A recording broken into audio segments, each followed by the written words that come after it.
नमस्कार मित्रांनो.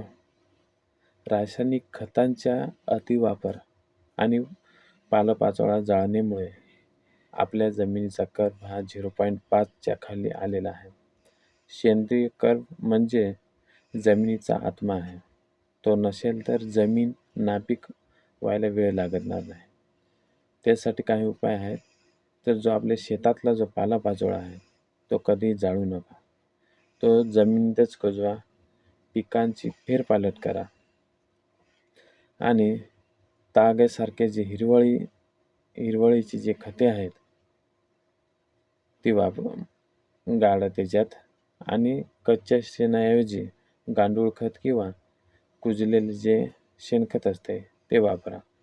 महिन्यातून एकदा जीवामृताचा वापर करा.